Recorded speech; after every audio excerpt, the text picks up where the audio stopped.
Hey there, Skullheads. I'm Snags. And I'm Ol Silky.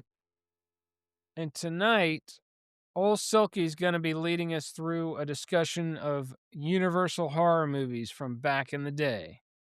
This is our Universal Horror Christmas episode, That's right, damn it. episode 127. Um, Universal Horror, that classic run lasted from 1931 to 1956. It was the original House of Horror over 100 years ago. Um, Universal's early ventures into horror and sci-fi were um, a movie called Werewolf from 1913, and this movie was destroyed in a warehouse fire in 1924. So it's only talked about with the historians, but it was called The Hmm. Werewolf. Huh. And then 1914, The White Wolf is about Indian folklore, and so the imagery with the wolves is not necessarily shape-shifting, but it was, considered pretty spooky to, moviegoers in 1914. Um, and so then in 1916, with 2 years in the making, they outdid themselves with Jules Verne's adaptation, the sci-fi submarine adventure 20,000 Leagues Under the Sea. Go ahead. 1913, they did a version of Dr. Jekyll and Mr. Hyde as well. Universal? Yep, Okay. they did that. That's Yeah. with, that's with, I'm trying to think of his name, Carradine's father, John Carradine. Uh, Let me see here. It's got, well, he did one, but I think you're talking hmm. about, was that Lon This is, Chaney? no, this is some guy named King Baggett. Okay. Lon Chaney was coming up real quick, though, in two Yeah. classics. Yeah. So, so after 20,000 Leagues, then you got 1923, The Hunchback of Notre Dame. That was the top grossing, silent film, and that was Lon Chaney. Yeah. And then, obviously 1925's Phantom of the Opera. Lon Chaney. Um, Going into the 20s, Lon Chaney was the man. I'm the man of a thousand faces. Um, so there's your Kiss reference. Oh, yeah. Um, oh yeah. Oh, But speaking of 1925's Chaney oh, never mind. vehicle to immortality, Phantom of the Opera. Yeah. Um, that would be pretty iconic. He caused people to about faint in the movie theaters when the reveal of his makeup towards the end of the Apparently, movie. yeah, that was very shocking when his ugly It's ass face was revealed. I remember renting it from Turtles. Um, I think in high school, and you'd seen it, but that where the camera's coming up and he's on the roof, and she finally gets him to turn around, and then that face is like, oh my god! It was. I remember being startled at a young age seeing that. Um, so then, 1927, European director Paul Lenny's The Cat and the Canary, 1928, The Man Who Laughs. Those both added to Universal's House of Horrors reputation. But the age of talkies were dawning on the horizon. So, I wonder if the um, the man who so Silky's the expert here. He's seen most of these. I've seen a couple of them, and I watched a documentary on Universal Horror though, and they had some excerpts from The Man Who Laughs, and he looks just like the Joker. yeah, yeah, It's interest that's all based on that movie. The Joker is based on that? Yeah, Yeah. yes, I'm not surprised. Interesting. yeah. And that's a really creepy movie. That's you can stream that. I think that's available to watch. It's a good movie. Cool. but, Carl Laemmle, made his son, Carl Jr., head of the studio as a birthday present, and the son, really was moved by some of these horror movies that I've mentioned. So the monster parade was about to begin, with 1931's Dracula, directed by Todd Browning. That movie came out February 14th of 1931, and it had before it was a movie, it had been a Broadway play, and so they adapted it. Obviously, Bram Stoker's Dracula, um, and they follow the book fairly well, but the movie follows what the Broadway thing did. So I wanna drop my Dracula story now since we're on Yeah, Dracula. go ahead. So, this must have been about 15 years ago.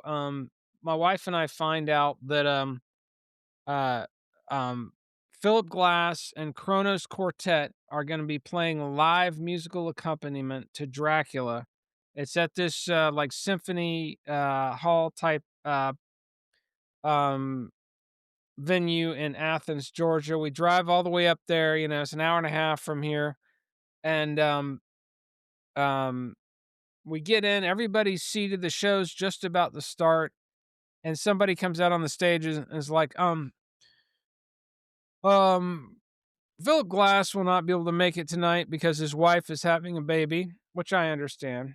But, maybe don't schedule a concert right around when your baby's due. Yeah, yeah. But so in his place will be his good friend Mo Weinstein or some forgettable name like that. And everybody, you could just hear a whole crowd's like, "Oh, man." What the hell? Yeah. But it was cool seeing that movie on the big screen and, Kronos Quartet jamming along with it, and, Mo Weinstein or whoever, he did a So fine they're job doing on the like the old keyboards. theater accompaniment to the silent Yeah, film? because that was one of the Okay. first sound films or one of the early sound films, certainly one of the first sound, like, mega hits, and, they didn't have musical accompaniment, you know, No. because their Yeah. musical accompaniment was always played live to these silent films. So Yeah, maybe so maybe you had a house organist that would play during the movie. Yeah, and so maybe that was still the case when that was released, they had Oh, live, guaranteed, guaranteed. Yeah, Um, yeah, and, so some, uh, copies of those movies, there's just the dialogue and, a musician would just add fills where they felt like they wanted, yeah, uh, which kinda kept it spontaneous and live, it would have been cool to see it that way. Um, I did, but, it was cool. Dwight Frye as Renfield. Some of you Alice Cooper fans might recognize the name. The Ballad of Dwight Frye is named after this real uh, actor, Dwight Frye, who played Renfield. Then Bela Lugosi as the Count, obviously. When Bela died in the 50s, I believe 55 or 56, he asked to be buried in one of his Dracula capes. And, so they did. Edward Van Sloan as Von Helsing and Herbert Dunstan as Dr. Seward. Um, but yeah, Dracula was, the beginning of it all, and, there have been so many Dracula movies since, um, but the initial Universal legacy of Dracula, there were 7 films. So you had, the Dracula 1931 movie, then the Spanish version. So the Spanish version was directed by George Melford, and Dracula was played by Carlos uh, Villa or Villarias, Villarias, maybe. Villarreal or something like that. Yeah. So the Spanish version was shot only at night on the same set as Dracula, released in Cuba in 1931. It's the same storyline, but both films are different and worth seeing. Um, Yeah, they were These directed by different directors, so, like, Yeah, same scenes shot entirely differently. entirely differently, Yeah, and yeah. the Spanish version has, a a bit of blood in it, so, it compared to just how vanilla Hollywood was in '31, the Spanish version is not gory by any stretch of today's mindset, but, um, And anyway. This was Bela Lugosi's big breakout, like, Yeah. Yeah, they he weren't. was in the Broadway play with Von Helsing and Dr. Seward. Those 3, were in Broadway, Mhm. the Dracula, and then they got pulled out But to Hollywood. I think he got paid less than one of his co-stars because he was just a no name, and they took a chance on him, and then he just Wow. knocked it out of the park. Yeah, And sure. So yeah, you had the Dracula Spanish version, Dracula's Daughter, 1936, Son of Dracula, 1943, House of Frankenstein, 1944, House of Dracula, 1945, and then Abbott and Costello Meet Frankenstein in 1948. So, this Dracula legacy went from 31 to 48. It's good 17 years of relatable sequels. Dracula. There you Yeah. go. Um, and then of course, Hammer films in the '60s would, I think, uh, jumpstart the whole Dracula thing again, and those were insanely popular with Christopher Lee. And But they did a Dracula in Universal did another Dracula in '79. Um, yeah, with so yeah. I forget that guy's name. Let's Frank see who was in that. Frank Frank Langella. Langella. Yeah. Yeah, He yeah. was a 1979 Dracula, but And I think Bela Lugosi's Jack Palance was in one. Jack Palance did a vampire I Dracula. could see that, but whenever anybody says the name Dracula, I always just think of Bela Lugosi's face. I mean, 100%. yeah, yeah. So, that was '31, then Frankenstein, directed by James Whale. You had Colin Clive, May Clark, John Bowles, and obviously Boris Karloff. There were 8 films related to Frankenstein. Um, and, since you had a Dracula story, I'll tell you my Frankenstein story. Um, Someone that I knew back in the day, this would have been in the mid '90s, um, said, "Hey, we're gonna go to a Halloween party," and we go out to this house. The entire house was a '50s motif, um, with the furniture, the whole house. It was like you step back in time, and, the guy that lived there did the voice of Brack on Space Ghost Coast to Coast. Um, so obviously was reporting to work down at, Cartoon Network in Atlanta, and they were doing, Space Ghost Coast to Coast.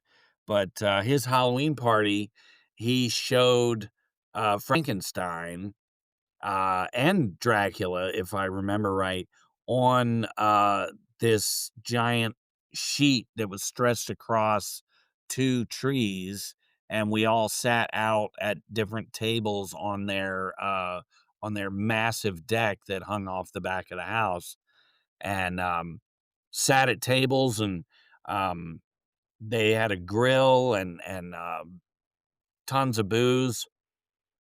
Um, we all sat and watched, on a kind of a chilly night, watched, Dracula and Frankenstein, and then, what I remember is being down in the basement, and he's got just wall of wind-up toys, Mm, multiple shelves, just, an absolute, uh, museum of tchotchke, and, mm. smoking some really good reefer down there with Bragg from, Space Ghost Coast to Space Ghost. Coast. Well, just since we're on the Cartoon Network subject and Reefer, I got one story on that, and then there's a bit of historical trivia about Frankenstein and Dracula I wanna drop before we move on. But the Cartoon Network story, my wife was she's an architect, she was working on the the the headquarters what is now the headquarters for Cartoon Network down this near Georgia Tech. Mhm. And her firm actually worked on the interior design for that project. And that one of the requirements coming from Cartoon Network was we want quote unquote barbecue pit areas on the roof. So we can go up there and barbecue because we like to barbecue on a regular basis and we don't want the smoke, we need to be on the Mm, roof when we barbecue. gotcha, And they gotcha. Everybody in the architecture firm knew that was just gonna be their hangout for getting stoned That's while they're writing. fantastic. But, on the, Dracula and Frankenstein front, so, it, to tell the story, I have to jump ahead a little bit, but then you can pick up a timeline, but after, after Dracula's daughter in 1936, the Lemleys had borrowed too much money and Universal got taken over by some holding corporation or something. And 1936, they were like, okay, we're done with the horror movies now. We're gonna make mainstream movies. Mhm. Well, there was this theater in L.A. that was showing a Dracula Frankenstein double feature 24 hours a day. So you could go at 3 a.m. and it was consistently packed for, like, years because you couldn't Yeah. fire up streaming, you couldn't go Mm. rent it from a video store. No, So there's no. like, this is a place if you wanna see and the Universal documentary I watched, Universal Horror documentary, which we'll drop that link in the click pit, shows a photo of that theater, Dracula, Frankenstein, and they just lined up down the block, and it That's was tremendous. packed Yeah. 24 hours a day for, like, years. That's And that that and those that's movies just have a feel and a vibe and a it's just something about them. Yeah, and that's why they caved and they started making more. They did Son of Frankenstein in '39, they weren't gonna do Mhm. anymore, and they Right. saw that. Yeah. Anyways, pick it back up. So, so Frankenstein, spawned 8 films. Um, Frankenstein in 31, Bride of Frankenstein in 35, Son of Frankenstein in 39, Ghost of Frankenstein in 1942, Frankenstein Meets the Wolfman in 1943, House of Frankenstein in 44, House of Dracula in 45, and Abbott and Costello Meet Frankenstein in 1948. So, in line with what you said, here's where you see where they just we're just gonna keep making these damn horror movies. Yeah, Um, go where the money so is. yeah, and I these movies would not have been the intensity that Jack Pierce brought. Uh, for over 100 years, people saw Frankenstein in their mind's eye based on Mary Shelley's description. And what's interesting is that book was published anonymously in 1818. It was written in 1816. And then only in 1823 would Mary Shelley's name finally be paired with her creation. But you flash forward to 1931, under Jack Pierce's iconic makeup, Boris Karloff would bring this character to life, and the vision that anyone has, it's so amazing that to this day, artists in all types of media have to make their Frankenstein look like Based his on if they that. expect anyone to realize that it's supposed to be Frankenstein. And they showed a illustration from one of the Mary Shelley books, one of those early editions looked nothing like the movie version.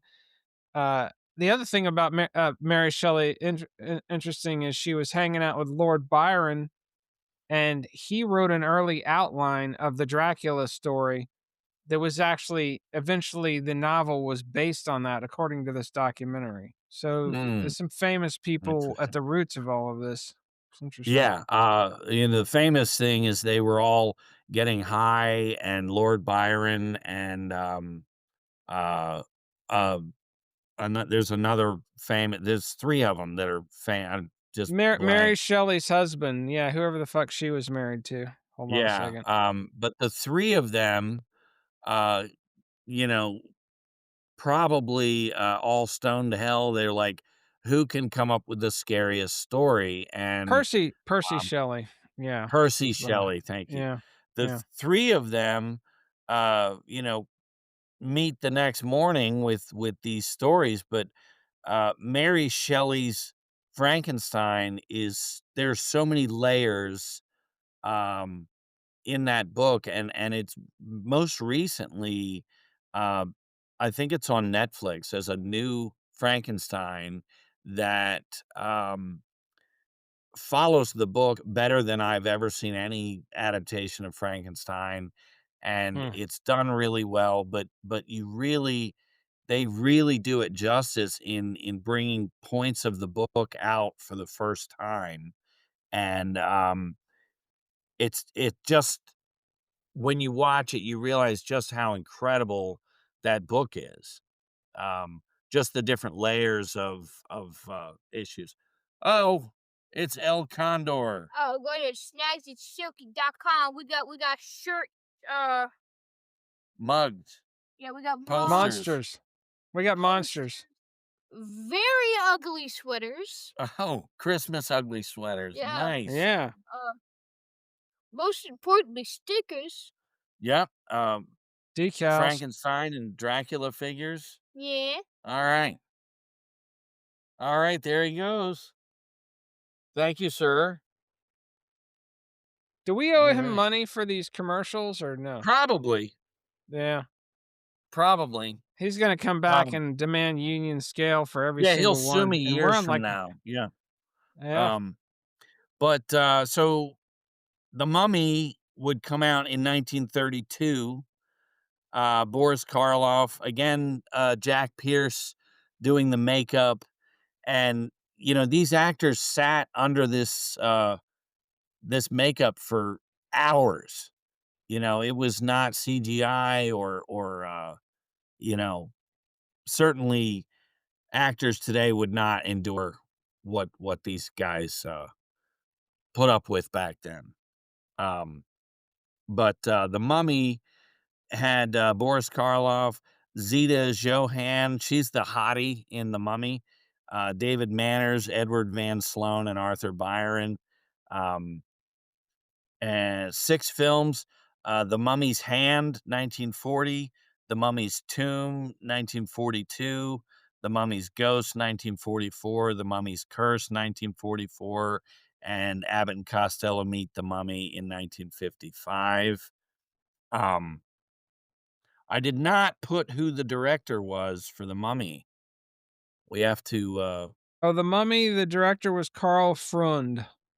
Carl Frund, R okay. yeah, With a K? Freund. Yeah, Freund.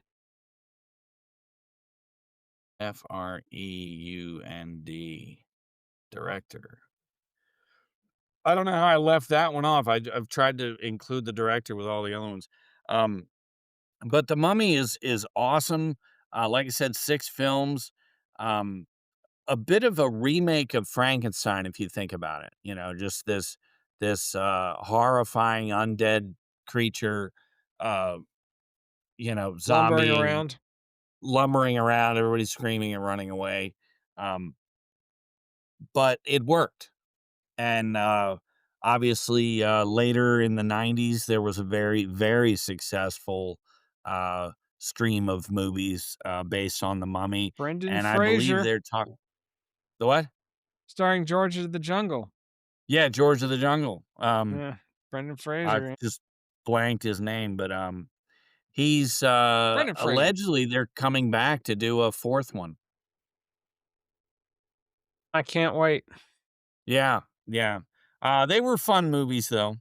And then, The Invisible Man, uh, November 13th, 1933. Um, 6 films there. The Invisible Man, The Invisible Man Returns, Invisible Woman, which I believe has, Shemp, Howard in it. Nice.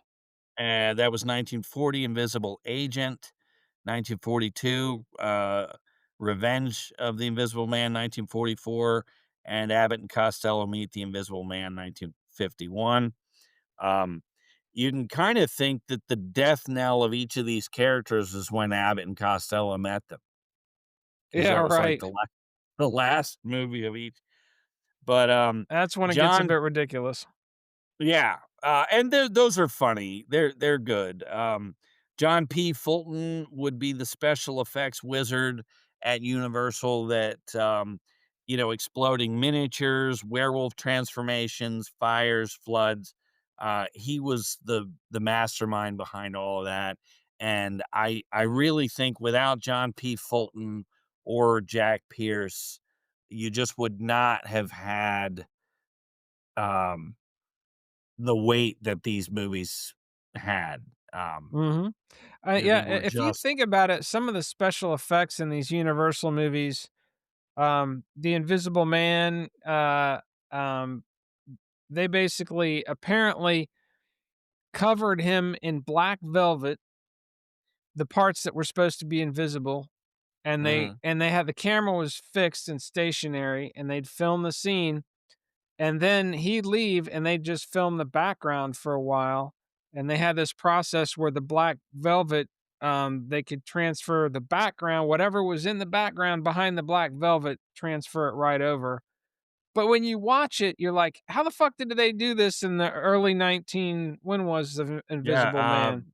Visible Man was, came out November 13th of Yeah. 1933. How did they do this in 1933, It's you know? incredible. Yeah, that That's they would even that's how could we do insane. this? And, Right. And you watch that, and then other Universal movies that are, not quite in this genre, but like, the first kaiju movie ever, King Kong, just packed with insane special effects that you watch that and you're like, "How did they do that in the yeah, '30s?"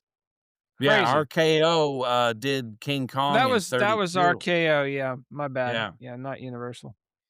So, Bride of Frankenstein was the next one, April 22nd of '35. James Whale comes back, Boris Karloff, Elsa Lanchester, Colin Clive, and Valerie Hobson. Um, the interesting thing with, The Bride of Frankenstein's hair was held together. Her hair was pulled, over a wire mesh, cage, and her shocked look was made possible in part by taping her eyes wide open. So, I think they put these actors through some really grueling shit for hours. And, Yeah. hey, my eyes are kind of, yeah, it's fine. It's fine. We're in one more take. It's totally cool. You Yeah. know, Your eyes won't uh, dry completely out. They're just gonna blister a little bit. yeah, We'll you'll be crust all over right. a bit. Yeah. Let's get another take. Do you want to be in the movie or not? Yeah, right. But, so then, The Wolf Man, December 9th, 1941. This was directed by George Wagner.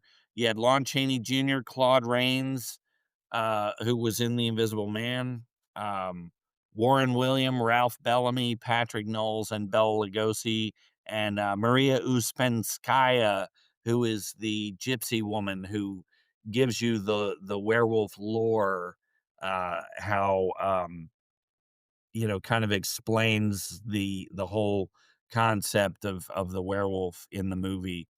Um, and then, so there were 7 films with the Wolfman related. Um, you had The Werewolf of London in '35, dealt with a werewolf. She-Wolf of London in '46. The Wolfman with Lon Chaney in '41. Um, um, the Wolfman meets, Frankenstein in '43. House of Frankenstein in 44, House of Dracula in 45, and Abbott and Costello Meet Frankenstein in 1948. But So Werewolf of London was the first one, but the big iconic hit was the Wolfman, yeah, basically. yeah. Yeah. Werewolf of London and She-Wolf of London were both, um, set in, basically Europe's, Universal making a movie to be seen overseas. So Right. they, did Set this, it over there, yeah. yeah. Um, but, the Wolfman was, Lon Chaney's baby. Uh, his father was such an epic, uh, iconic figure in early Universal movies, and then to have, Lon Chaney Jr. actually make a horror movie as the Wolfman. His father did not want Lon Chaney Jr. in movies at all, and he had a very rough, relationship with his father. Well, it's like what he's gonna be an accountant? You I got the name, Yeah. you got all those Got the connections. Oh, no, name, you're in I'm gonna go Hollywood, I'm he gonna go work in an office somewhere and be yeah, bored for 8 hours a day. I No, mean, thank that's you. that's Junior's, mindset. He's banging around Hollywood as a teenager. His dad's basically worshipped everywhere he goes, and he's just, like, treated like absolute ass by his dad.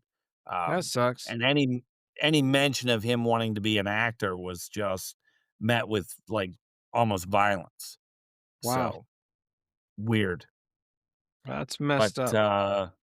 so then, the next one is Phantom of the Opera.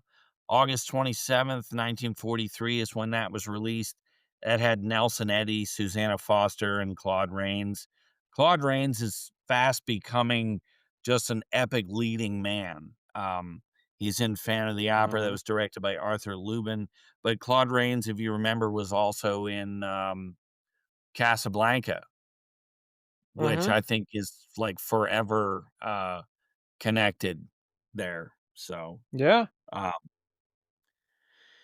so that's Phantom of the Opera. Then you've got Creature from the Black Lagoon, which this would be the kind of the final, classic, monsters that that's a Universal great one. That's a really it good really is. one. I Yeah, remember there's this beautiful underwater sequence where the female lead is swimming underwater and yeah, he's and watching and her, this you know? it was filmed in 3D, and, that's Richard Carlson, Julia Adams. This came out March 5th of '54, directed by Jack Arnold, and the scene you're talking about, a lot of those were filmed in an Olympic-sized pool that they, uh, der decorated to look like a swamp somewhere, and, Right, but right.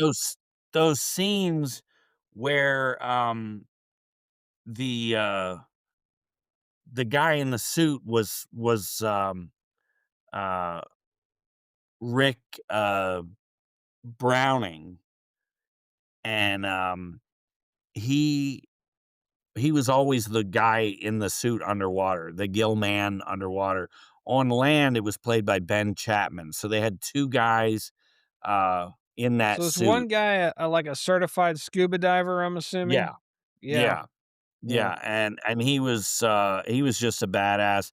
Um, but, what's funny is with that scene you're talking about, I remember my father seeing that movie as a little boy and just being terrified because you have these scenes where he's swimming underneath her, and as his hands are moving, he's, like, almost touching her, Yeah, but not, and that, would would, transformed to, like, Carpenter's Halloween, where you see the monster behind her and she doesn't see, that right. intensity. Even in Friday the 13th, some of those where you see Jason coming up and they don't know he's there. So A lot. your father saw that when he was young? Yeah, he saw, Yeah. Creature from the Black Lagoon, Mm. and he always talked about how the whole theater was reacting to as she's swimming in this white beautiful Yeah. white, bathing suit, this gill monster is, like, swimming all around her and almost touching And her, she's completely oblivious, and yeah. she's oblivious Yeah, it's and a really just, powerful scene, yeah. yeah, it's a really classic one, um, but I have a Creature from the Black Lagoon story, Lay it on um, us. so, I would say in 2007, um me and my roommate at the time down here in Fort Myers, we drove up to Tampa to a monsters convention. And at this convention, you had the bald guy who was in the Motley Crue videos that was also the monster in The Hills Have Eyes. We met him. Um, the guy that played Jason Voorhees in the Friday the 13th movies, he was walking around. They had a bunch of special effects people. They had Robert England who played Freddy Freddy Krueger. Krueger, yeah. They're just that you name it. There were so many people there, and, but one of the booths had, Rick Browning, the underwater, creature from the Black Oh, Lagoon, wow. That's cool. and he's sitting there, he's signing, they had these, really cool 50s, uh, like, artistic drawing things that he was signing, and, you could get pictures with him and stuff, and I go up and say, "Man, it's amazing to meet you. Were you in all 6 of the movies?" And he goes, No, no, there were 3." And I'm like, "No, there were 6." And what I realized after the fact when I got home, that I was thinking of the Mummy movies. There were 6 Mummy movies, Yeah. I'm looking at the but list and there's only 3. there So were you only you were 3. arguing with the guy who played. Yes. No, And there was 6. he was actively pissed off. I'm sure he Like, was. he went 0 to pissed off. He's like, "I ought to know I was in the goddamn suit 3 movie," and I'm like, "Okay, but there were That's 6." And that's like that's like the story when I was in high school and I go out on a date with this girl I just met, and she tells me she's Pat Conroy's daughter, I and was in the car with you. I was "Oh, we were all you went th" to a big house. I was like, "Sure you are. Sure you are." Yeah, yeah. She never talked to me again. Yeah, yeah. And then later on, I found out, oh, she was Pat Conroy's daughter. Yeah, that's funny as Megan hell. Conroy, shout out to you, baby, wherever you are. Yeah, what we could have done. No, I was with you, I was with you. That is, that's funny as Oh, it hell. was hilarious. Yeah. But yeah, I was like, "Okay, there's only 3." Like he's a jackass. And, we're walking away, I'm like, "I think I just pissed off the creature from the Black Lagoon." It's hilarious. And you go home and look it up and feel like a fucking idiot. Oh, yeah, dude, I got home and I actually had, the creature that had them all together, and I'm like, "Oh, wow, there is only 3." And, realized it was, the mummy, That's that had hilarious. but, so those 8 movies that we just kinda discussed all spawned, other, uh, other sequels, but, I have the Universal Classic Monsters collection here, and it boasts all 30 classic monster films, and, so I'm just gonna look at the list here and make sure we've mentioned Oh, yeah, I mean, every I one can of all the classic era, I'm looking at the wiki page right now, and you've mentioned all the franchises, and then yeah, you all skip ahead 30 and movies yeah. that they boast as classic were they were all derivatives of those 8 that we've Yeah, profiled. yeah, and just so the So, Revenge of the Creature, I think, is another I haven't seen that one, but that's like another water-based movie, and then Creature Walks Among Us was the very last of the classic era, and that's the yeah, that creature was it. goes into the city and starts terrorizing people, yeah. Yeah, well, what they were trying to do was descale him and, have him become a man.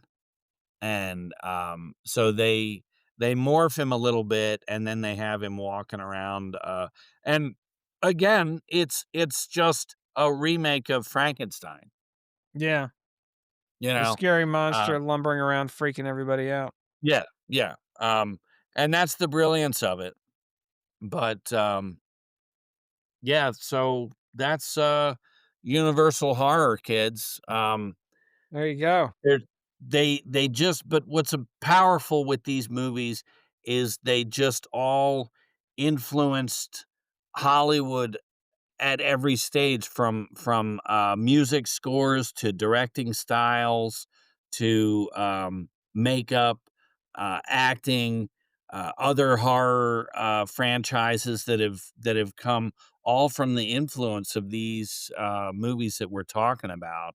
Um, Down to, Five Nights at Freddy's. I don't think you can make a horror movie right now that's not based either on Dracula or, uh, Dr. Jekyll and Mr. Hyde or Frankenstein. Those 3 are the classic, uh, prototypes of almost all horror if you break them down. Yeah. So, So there you go. That's Universal Horror. We do want to just mention in the news. We didn't do our usual in the news segment at the beginning, but unfortunately, the Rolling Stones have canceled their 2026 tour because Keith Richards is not physically up to it. So here we fucking go again. I hope not. I I hope he's hope it's around. just that he's tired, and I get it, Yeah, you know? yeah. But I hope this isn't like when Ace Frehley canceled his tour and then 3 weeks later he's dead kind of thing. So Yeah, I guess we'll see. yeah, we'll see. I'm certainly not ready to see Keith finally, No, Keith is supposed to outlive all of us. That was the deal. yeah, That's the deal that's we the had with deal. Keith, was Yeah, he was gonna be yeah, around forever. So I'll be yeah. really pissed off. Oh, yeah, Uh, yeah, and it's, to lose Ace and, Keith back to back would yeah, that would not be not good be at good. all. No. Um, If you would have told people in the '70s that Iggy Pop and Keith Richards would both still be alive in 2025, but if yeah. you gave people gambling odds, people would have lost a shitload of money. Well, yeah, especially the people doing heroin with Keith, you know?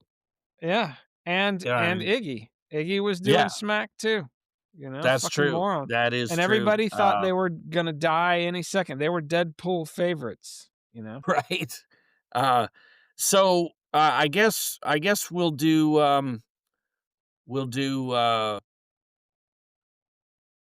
Poetry Corner with, Ol Oh, Silky. yeah, we gotta do the poetry corner. Let's lay that Yeah. down. Alright. Sock it to us. Alright, so here we go. This is called Gillman Walks Among Us. Moonlight reflects across the glassy black lagoon. It ripples as something from the depths disturbs the placid surface. An ancient face takes form as it rises into the shallows, stealthily clutching the edge of the vessel that the humans were seen a few days earlier on. I guess I left that off. We'll we'll edit that. Sure. Her beauty. What? I said, "Sure. Keep going." Okay. Her beauty haunts his soul as he moves up and out of the murky, dank swamp water. He moves through their boat as quiet as darkness itself. He can smell her flowery scent, and nothing will stop his desire. The night's serenity is split by a woman's shriek of absolute blood chilling terror. With agile and lightning speed, the two figures disappear into the cold black lagoon. This ancient monster walks among us. No one is safe. Nice. I don't know right? if I'm gonna be able to sleep tonight after that. No, That shit's no, scary, b dude. and what you don't hear is the "ba ba ba,"